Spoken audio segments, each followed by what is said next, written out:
I think it's time to blow this scene. Get everybody in the stuff together. Okay, 3, 2, 1, let's jam.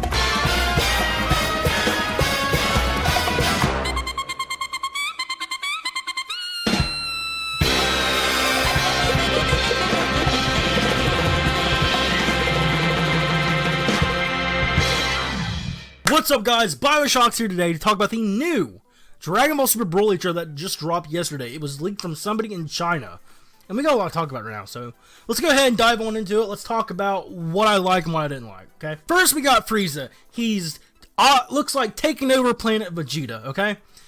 This is kind of a retcon, not too much of it. I think in the original story, in the anime at least, it was depicted that Frieza had made a truce with the Saiyans. They made an alliance. It was consensual. But from what it looks like here in this trailer, we have Frieza and his army taking over Planet Vegeta. And what's cool about this, we can see Zarbon and Dodoria again, which is awesome. Haven't seen them forever. The Ginyu Force is there. So apparently the Ginyu Force has been a thing before the alliance with the Saiyans, or the slavery of the Saiyans. Either way, apparently they've been around longer than that. King Cold is there. Apparently this might be when King Cold kind of was still in charge, where he gave Frieza the let go of the army, the go ahead of the army. So it might be where King Cold's still the boss and Frieza's his pupil for now. You know, he's showing his son how to run things. For always here now, we got King Cold though. King Cold, Ginyu Force, Zarbon, Dodoria. A great start. Frieza actually looking a little bit different. I don't know if it's a design change specifically for the movie.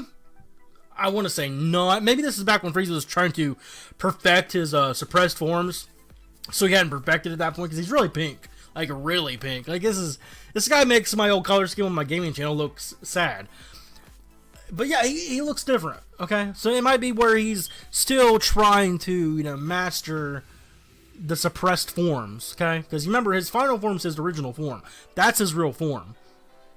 So yeah, that might be the thing, but as far as I can see right now, I don't have too big of a problem with it. It's fine. It's just a design change. I'm not too mad about it, but yeah, we'll go on from there. Now, obviously, next we have Bardock. We get to see him coming back to his planet with one of his friends. And obviously, Bardock does not trust Frieza at all, obviously, he's got good reason to. Why he does, we're not told, but it's probably around the same lines as the original Bardock special. Looking different, new armor, no bandana, the signature bandana Bardock always had. So we are implementing Dragon Ball Minus into this movie. I know people have a problem with it. I know they do. I have a problem with it too. I don't like Dragon Ball Minus. I don't like it. I don't like it at all. But still, it's cool to see, you know, Bardock then put into the main, if you want to say, canon. Because at this point, Dragon Ball has no canon at this point. It's all over the fucking place, dude. It's bad. But let's get into the first retcon that I kind of have a problem with. Apparently, in this trailer, it is shown that Broly, Goku, and Vegeta were all born at the same time. They're all the exact same age. I don't know. Because we've always been, you know, kind of told that Vegeta was older than Goku, at least by 7 or 5 years, somewhere in that area. Because it's shown that the Bardock special, while Goku's still a baby, Vegeta's at least 5 years old. But this retcon, I mean, it kind of plays more into the whole destiny aspect of things, supposedly. It's a kind of a little retcon. I don't got too much of a problem with it. I know a lot of people do, like the hardcore Dragon Ball fans have a problem with it. But me personally, I ain't got much of a problem with it. It don't really change much of the story at all. Next, we get another scene with Paragus in his youth. And it seems like Paragus is pleading with King Vegeta to not send Broly to another planet, because that's what I guess he's doing. So I don't know if it's because it's the regular thing Saiyans do, or it's because, you know, Broly's too powerful. I mean, I want to think it's because Broly's too powerful, because I don't think they're going to change much from the original Broly lore. Just the character in itself. So instead of in the original where Broly is attempted to be killed by somebody, you know, for being too powerful, it seems like they're just going to send him to another planet. I don't know if that's the case. It might just be because he's a baby. That's what they're sent to do. But obviously Paragus has a problem with it, and he's going to go with Broly. Now, it's said that Paragus is supposed to be a sympathetic character in this movie. Like, you're supposed to sympathize with him a lot. So I wouldn't say he's probably not going to be pure evil or a dick bag in this movie. It seems like he's actually going to be, you know, you're going to be able to relate and understand why he's doing what he's doing. But that does bring me to my next point, okay? Paragus wants revenge, obviously. And the thing is, how they're going to come about this, I don't know if Frieza's going to find Paragus and Broly and be like, hey, I killed King Vegeta, okay? He's dead, but his son still lives. So I don't know if it's going to be a whole sins of the father or onto the son thing with Vegeta. If it's going to be more focused towards Vegeta instead of, you know, Goku, Broly, the whole wah crying thing. I think they're getting rid of that. Thank God. Great. It looks like it'll be a more Vegeta-oriented movie where it's focused more on him for Broly to go after instead of Goku. That would make sense. It makes more sense than the Goku whining bullshit, but it seems like that's the route they're gonna go. And next, and finally, we have the Bardock and Gine. They show Gine, the first time Gine's ever been seen in animated form, Goku's mother.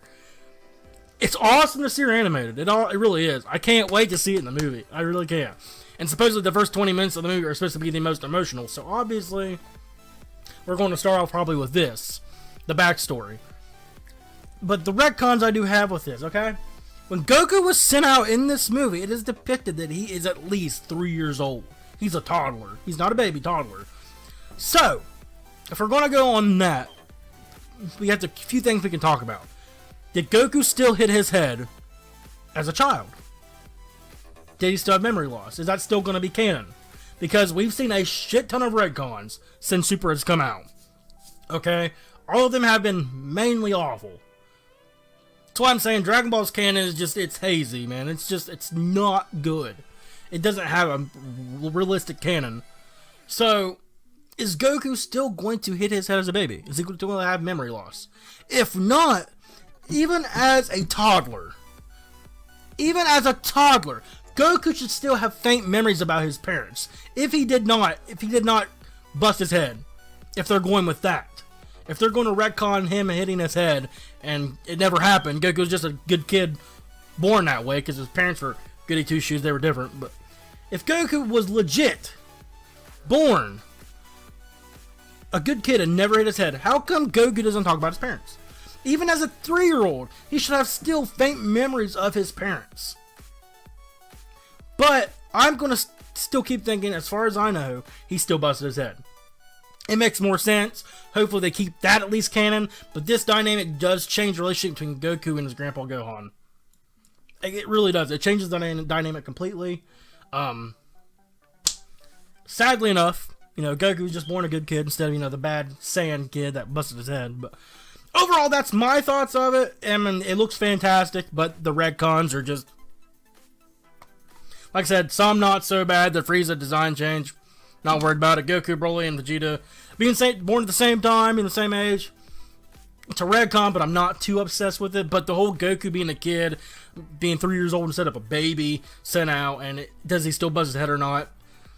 That's my main gripes right now. But for overall, the trailer, it looks fantastic. I can't wait to see it dubbed for the convention that's coming up soon. Because it will be dubbed. You know it will be dubbed, obviously. But yeah, I can't wait. That's all I got to say about it. Let me know what you guys thought down below in the comments. I'll see you guys next one. Have a nice day.